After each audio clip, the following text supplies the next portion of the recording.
नमस्कार बच्चों। अब अगली क्लास में हम आपके प्रश्नावली का 8वां प्रश्न लेंगे। ठीक है।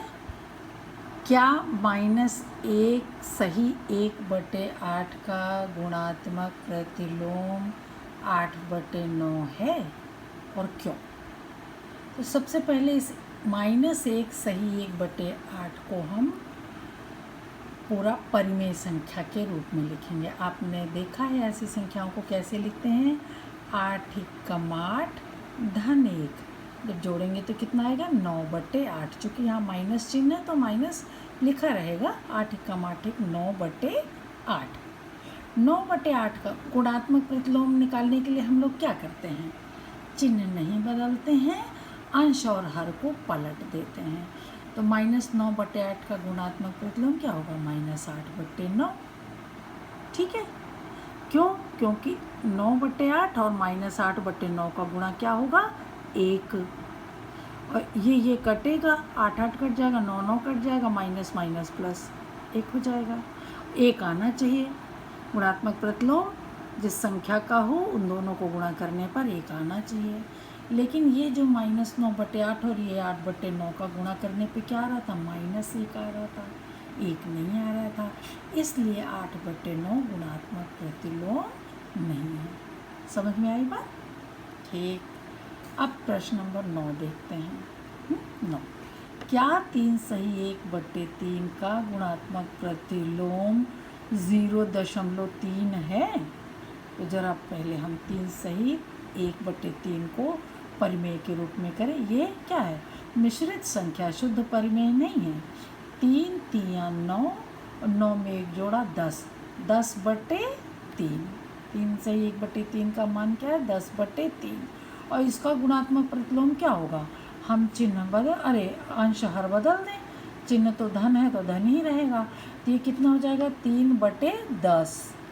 और 3 में 10 से भाग देंगे तो 0.3 आएगा। ठीक है ना?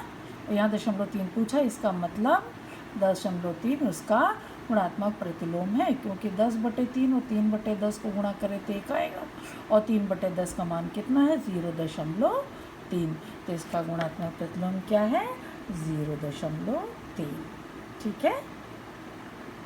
अब ये क्वेश्चन बहुत इम्पोर्टेंट है, ज़रा ध्यान दीजिएगा। ऐसी परिमेय संख्या जिसका कोई व्युत्क्रम नहीं है। आप जानते हो परिमेय संख्या किसको कहते हैं? जो p/q के रूप में लिखा जा सके, लेकिन q 0 ना हो, नीचे वाला हर 0 ना हो। तो 0 एक ऐसी परिमेय संख्या है जिसका गुणात्मक प्रतिलोम 1/0 होना चाहिए। या 0 का मतलब 0/1। 0 का मतलब क्या है? 0/1। ठीक है। और इसका अगर हम उल्टा करेंगे तो क्या आएगा? 1/0। 1/0 करने पर हर क्या हो जा रहा है? 0 हो जा रहा है। और हर 0 है तो इसका मतलब 1/0 तो परिमेय संख्या ही नहीं है। इसका मतलब 0 एक ऐसी परिमेय संख्या है जिसका प्रतिलोम है ही नहीं। बात समझे? ऐसी परिमेय संख्या बताइए जिसका कोई व्युत्क्रम नहीं है। तो ऐसी परिमेय संख्या क्या है? 0। 0 एक ऐसी परिमेय संख्या है जिसका गुणात्मक प्रतिलोम 1/0 होना चाहिए, परंतु 1/0 परिमेय ही नहीं है, क्योंकि इसका हर 0 है। अतः 0 ही ऐसी संख्या है जिसका कोई व्युत्क्रम नहीं है। समझ में आई बात? ठीक। अब देखिए अगला। एक ऐसी परिमेय संख्या है जिसका प्रतिलोम भी एक। प्रश्न पढ़िएगा बेटा, प्रश्न हमने नहीं लिखा है, पूछा है कि एक ऐसी परिमेय संख्या बताइए जिसका प्रतिलोम भी वही हो। तो क्या है? एक ऐसी संख्या है जिसका प्रतिलोम भी, क्योंकि 1 का उल्टा 1/1, तो ये 1 ही होगा। दोनों का गुणनफल क्या होगा? 1। ठीक है। और -1 का व्युत्क्रम -1 ही होता है, क्योंकि -1 को -1 से गुणा करें तो क्या आएगा? 1 आएगा। तो -1 का व्युत्क्रम -1 है, 1 का व्युत्क्रम भी 1 है, क्योंकि इन दोनों को गुणा करने पर 1 आता है। ठीक है, और 0 एक ऐसी परिमेय संख्या है जो अपने ऋणात्मक के बराबर है। 0 और -0 बराबर है। आपसे प्रश्न पूछा गया है किताब में, देखिएगा कि एक ऐसी परिमेय संख्या बताइए जो अपने ऋणात्मक संख्या के बराबर हो, तो वो क्या है? 0। 0 एक ऐसी परिमेय संख्या है जो अपने ऋणात्मक के बराबर है। ठीक है, प्रश्न नंबर 11 में फिल इन द ब्लैंक्स है।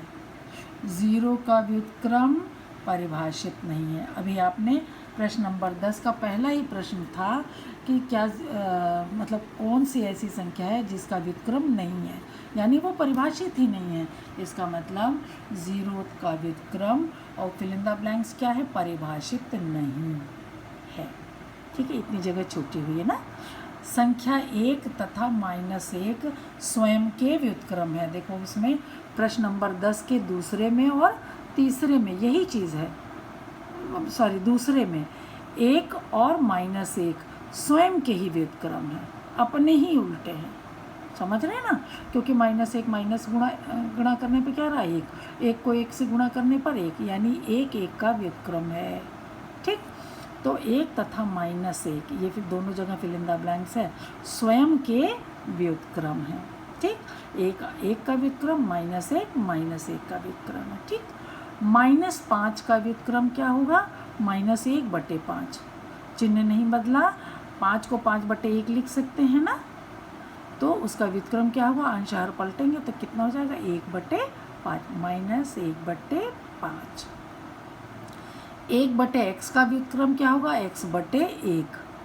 समझ रहे हैं ना, इसका अंशहार पलट दिया तो x/1 को x लिख सकते हैं ना। ठीक है, दो परिमेय संख्याओं का गुणनफल हमेशा परिमेय संख्या होती है। परिमेय संख्याओं को गुणा करें तो परिमेय संख्या होती है। बता सकते हो ये कौन सा नियम है? हमने तो नहीं लिखा, आप यहीं बगल में लिख लेना। ये संवृत्त नियम है, गुणा का संवृत्त नियम। हम आपके नोट्स में यहाँ लिख कर देंगे, गुणा का संवृत्त नियम, क्योंकि गुणनफल दो परिमेय संख्याओं का गुणनफल परिमेय होता है। ये कौन सा गुण है? संवृत्त गुण। ठीक है, किसी धनात्मक संख्या का व्युत्क्रम धनात्मक हो, क्योंकि व्युत्क्रम में हम चिन्ह नहीं बदलते। व्युत्क्रम माने गुणात्मक व्युत्क्रम की बात की जा रही है, नहीं तो योज्य व्युत्क्रम कहा जाएगा। ठीक है, अगर योग का अगर हम व्युत्क्रम निकालने को कहेंगे तो योज्य व्युत्क्रम कहा जाएगा, और गुणात्मक व्युत्क्रम को केवल व्युत्क्रम भी लिखा जा सकता है। ठीक है ना, तो धनात्मक संख्या का व्युत्क्रम धनात्मक ही होता है। अब इतने उदाहरण करने के बाद ये एक्सरसाइज ख़त्म होती है। एक बार हम ये रिवीजन कर लें कि हमने क्या क्या पढ़ा बच्चों। हम लोगों ने क्या क्या पढ़ा? संवृत्त गुण को पढ़ा, जिसको क्या कहते हैं? Closure property. दूसरा क्या पढ़ा है? क्रम विनिमेय गुण नियम, कॉम्यूटेटिव लॉ या कॉम्यूटेटिव प्रॉपर्टी, दोनों में से कुछ भी कह सकते हैं। फिर साहचर्य गुण पढ़ा। साहचर्य गुण को क्या कहते हैं? एसोसिएटिव लॉ या एसोसिएटिव प्रॉपर्टी। ठीक है, वितरण नियम पढ़ा। वितरण नियम माने डिस्ट्रीब्यूटिव लॉ या बंटन नियम। ठीक है, वितरण गुण भी कहते हैं, वितरण लॉ भी और नियम भी कहते हैं, बंटन नियम भी इसको कहते हैं। ठीक, अगला है तत्समक नियम। योग का तत्समक नियम भी है और गुणन का तत्समक नियम भी है। गुणन में जो तत्समक है वो क्या है? 1 है। योग में क्या है तत्समक? 0। नियम यहाँ देखो आगे लिख दिया है हमने शॉर्ट में। ठीक है, फिर इसके बाद आपने व्युत्क्रम नियम पढ़ा। व्युत्क्रम नियम भी 2 हैं, एक योज्य व्युत्क्रम है, एक गुणन का व्युत्क्रम है। गुणन के व्युत्क्रम को खाली व्युत्क्रम भी कह सकते हैं, लेकिन योग का व्युत्क्रम को योज्य व्युत्क्रम जरूर कहेंगे, योज्य शब्द जरूर लगाएंगे। अगर खाली व्युत्क्रम कहा जाता है तो इसका मतलब वो गुणा का व्युत्क्रम है।